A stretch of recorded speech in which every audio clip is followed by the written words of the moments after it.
when Marilyn and Polly first brought out this idea of looking at favorite children's books, I wasn't going to do anything at first, but immediately this book came to mind. And the reason I wasn't going to do anything is I really didn't know why it was one of my favorite children's books. And then I had to think about it, and I had to reread it.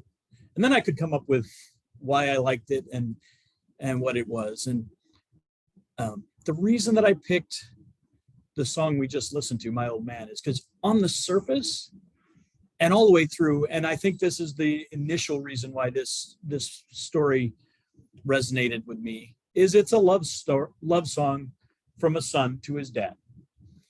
And it's just this wonderful thing. And I'll read you a passage that goes through that in a little bit here. But the more I thought about it, it's also, as you might guess from me commenting on the salt of the earth and the sparrow song, it's really a rebellion against the status quo in many ways. Like, let's find the injustice in the status quo and screw with it. So there's a little bit of both, and I'm going to try and focus on both of those today. And so, hold on, let me get one of my other screens where I can see it. All right, so let's go ahead.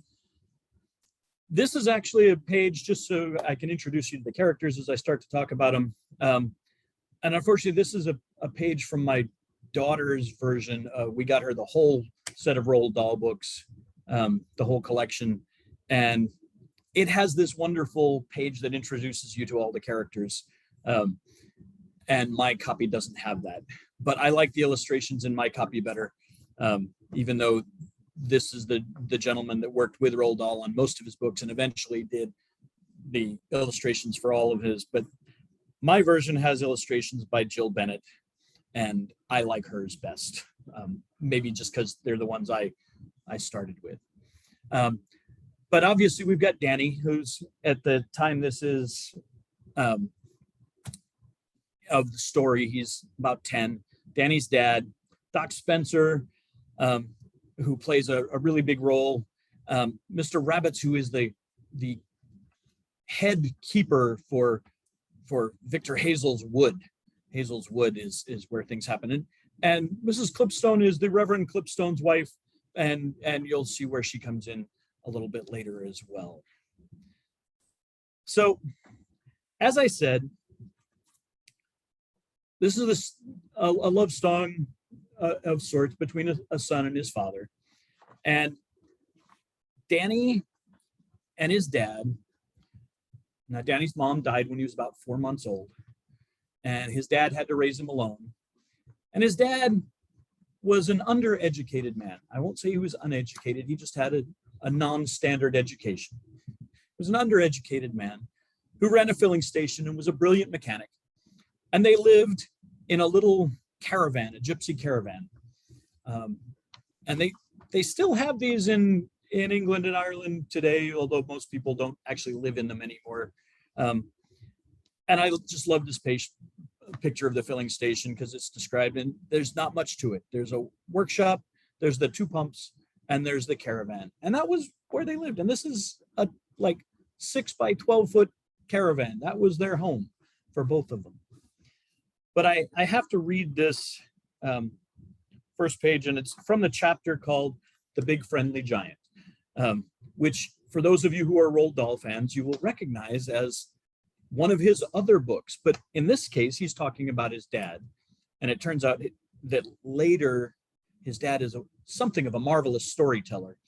And The Big Friendly Giant started out as a story that Danny's dad taught or told to him over 2 months of nights, something like that, that then Roald Dahl later expanded into a whole book based on this in Danny.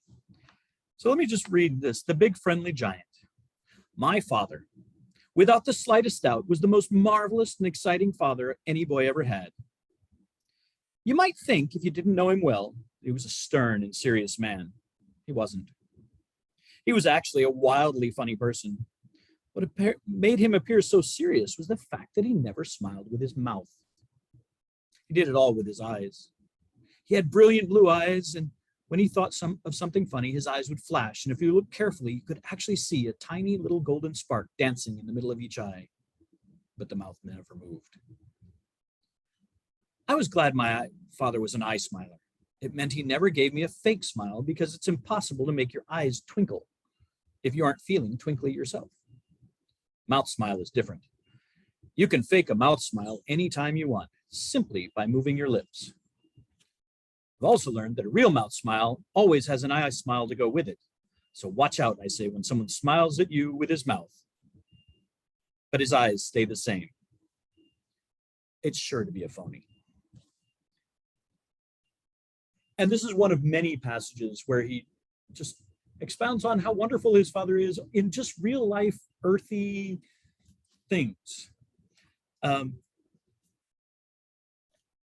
so he goes on and he talks about the stories that he tells, and how his dad tells him the story of the BFG, the big friendly giant who captures children's dreams and makes sure they don't turn into nightmares, and then captures the really good ones and distills them into something where he can spread dreams all over. And he really looked forward to these nighttime stories that were time with just he and his dad. But something happened about this time when he was about 10. And he woke up one night after one of these stories, and he listened, because he always listened if he woke up in the middle of the night, was comforted by the sound of his father's breathing. And he couldn't hear it. And he got very afraid. And he worked and he searched. He thought maybe he's out in the workshop. So he went out to the workshop. And his father wasn't there in the workshop. And this is when he discovered that his father was not the perfect father who had no faults or anything else. He had a deep, dark secret. And his deep, dark secret was that he was a poacher. And you have to understand, poacher right now has a really negative connotation. And it's not particularly a wonderful thing to say you're a poacher. But poachers in England and Ireland at the time were really people just trying to make ends meet, because if livestock or wildlife were on your property, and remember, only the rich owned really amounts of property, they were yours and nobody else could touch them on penalty of legal imprisonment, among other things. You could not go hunting because there was no like public land, and things were not on public land. And so if you went hunting, it was poaching and it was illegal, and they could shoot you, but they also didn't feel the need to share the wealth, so to speak. And so poaching, it turned out, was a very common thing in the area that Danny was growing up. And it wasn't just his dad, there were lots of people. And this is the gentleman, Victor Hazel, who everybody poached from. Victor Hazel was a man, he was nouveau riche. He wasn't the landed gentry, but he really wanted to be. And he figured the way to do it was to take all of his wealth and hold a pheasant hunt every year. Because, well, all the people, the upper crust, they all wanted to have pheasant hunting. It was part of their thing. And if he was known as the pheasant hunt of the area, well, then he would suddenly become part of that landed gentry. So he was trying to get in with the good folks, the wealthy folks, the landed gentry, the nobility. But he was really a schmuck who just owned a lot of wealth. And he had it in for Danny and his dad, because Danny's father's filling station was the only plot of land in a very vast area known as Hazel's Wood that he didn't own. And he really wanted it. And Danny's dad wasn't having any of it. He didn't have much, but he had his filling station and he was going to keep it. So Danny finds out that his dad stopped poaching when his mom died, because He needed to stay home and take care of Danny. But this one night, he just couldn't give it up. And he was so ashamed when he came home and found Danny waiting for him. He promised he'd never do it again. And Danny says to him, "But you really like doing it, don't you?" And he says, "Yes." So Danny says, "Well, you can do it. Just don't do it without telling me." And some things happen. And he goes out one night, and Danny knows that he's going out poaching. And he doesn't come home. He doesn't come home for a long time. Danny starts to get really worried. So Danny goes and, remember, Danny's only like 10. He takes the car that they've been working on to fix up for somebody, and he drives over to the wood where he knows his dad is, and he goes searching in the middle of the night. It's like 2:00 in the morning, and his dad has fallen into a tiger pit. Now, it's not a tiger pit for trapping tigers because there are no tigers in England, but Victor Hazel has dug pits to catch the poachers. Not only does he have keepers with guns, he has pits. And well, his dad has fallen down the tiger pit, and he's broken his leg, and they're just waiting for the morning when the authorities are going to show up, Victor Hazel with the police, and they'll haul him out. So Danny finds a rope in the back of the car, pulls him out, and they get out, and then they really start talking about poaching. And this is where I make the connection to screwing the status quo, and where Danny comes up with the thing that makes him the champion of the world, and also makes the connection that I have, and a couple of you have heard this. I think about Danny and the champion of the world, and I connect it to Senator John Lewis, who was famous as a civil rights movement activist before he got into the Senate, and for saying, and he even published a book on it, get in good trouble. Which good trouble is things that are going to get you in trouble, things that the status quo says aren't necessarily right, but ought to happen. So I'm going to read a couple of quotes from John Lewis so you can see how this works before I tell you what Danny did that I think was getting into good trouble. So John Lewis, these are excerpts from an article by Rashawn Ray of the Brookings Institute 2 years ago. Quotes John Lewis as saying, "Get in good trouble, necessary trouble, and redeem the soul of America." And Lewis made this statement at the anniversary, one of the anniversaries, as he was standing on the Edmund Pettus Bridge in Selma, Alabama in 2020.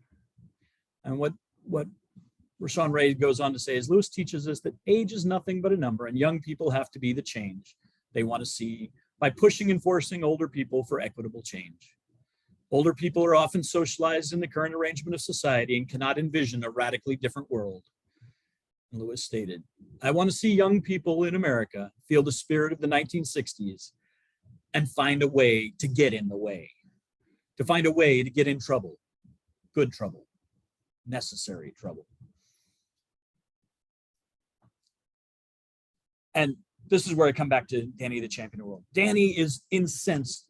He can't dig pits. Okay, it's his land, but you can't trap people and injure people just because you're mean and nasty and keep the pheasants all for yourself and put things on people and all this stuff. So Danny decides he's going to learn everything he can from his dad about poaching and find a way.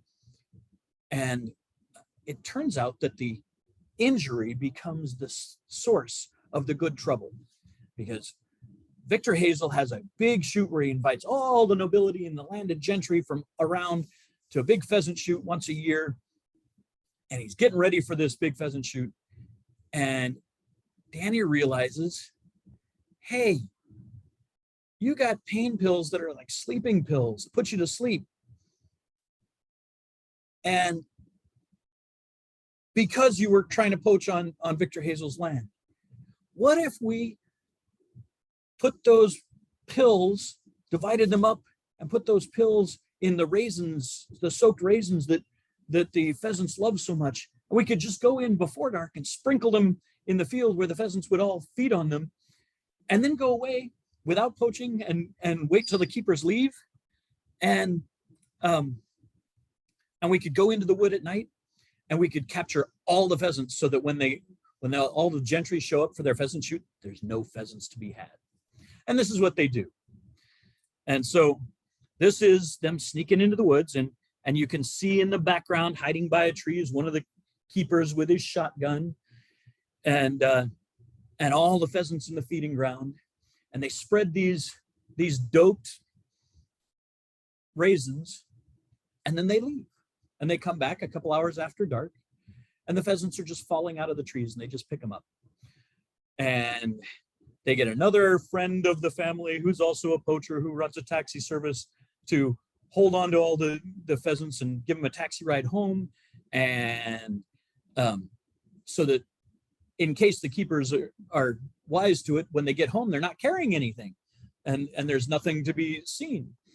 And they deliver the pheasants, unbeknownst to Danny, because he doesn't know this part of it. They deliver the pheasants to the vicar's wife, who has a specially made pram, baby buggy, that's big enough to hold all the pheasants. And so she's going to deliver them to the family the next day so that they can distribute them around the neighborhood to all the folks who helped out with this, which include the local constable and the vicar and the doc who supplied the pills, and you name it, they're all there. But the problem is they didn't actually kill the pheasants. They just doped them up. So on the way to deliver the pheasants, sitting on top of the pheasants is the little baby in the baby buggy, and he's about 3 years old. So you can imagine, little Jack's sitting on top of a whole bed of pheasants when all of a sudden they wake up and start pecking him. Poor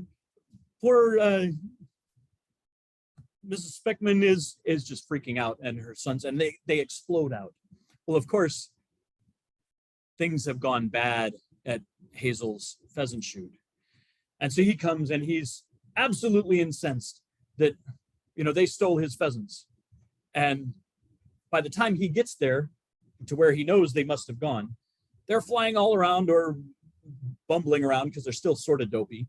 And he gets the constable and he says, you have to arrest him. He stole them. And it's like, if a pheasant flies off your property, it's not your pheasant anymore. And there's nothing to indicate these pheasants were anything other than just coming. So he says, well, get him back on my land. So they start shushing him back on the land, right into his Rolls Royce, which of course he's all upset about because they're destroying the paint job, and he gets off and rolls out, and this is Victor Hazel, much chagrined and very furious, as the pheasants inside his car are flying around his face as he goes away. And that's pretty much the end, except for most of the pheasants fly away, but a few of them took some extra dope. They were greedy pheasants and they got extra raisins. So they actually OD'd on sleeping pills. And so they had enough that they could actually have a couple for the vicar and a couple for the policeman. And Danny and his father kept two and invited Doc Spencer over. And then they talked about what they would do, because they had planned to buy a big oven to roast all the pheasants because they don't have an oven. And they go through some other things. And at the end, they're walking across the hillside, just talking about how life will go in the future. And so I'm just going to read a little bit as an ending about how it comes back to Danny that his dad's the greatest in the world from all this. Good, I said. Lovely. I reached out and slid my hand into his. He folded his long fingers around my fist and held it tight. And we walked on toward the village, where soon the two of us would be inspecting all the different ovens with great care and talking to Mr. Wheeler personally about them. And after that, we would walk home again and make up some sandwiches for our lunch. And after that, we would set off with our sandwiches in our pockets, striding over Cobbler's Hill and down the other side to a small wood of larch trees that had a stream running through it. And after that, perhaps a big rainbow trout. And after that, there'd be something else after that. And after that, something else again. Because what I'm trying to tell you, what I've been trying so hard to tell you all along, is simply that my father, without the slightest doubt, was the most marvelous and exciting father any boy ever had.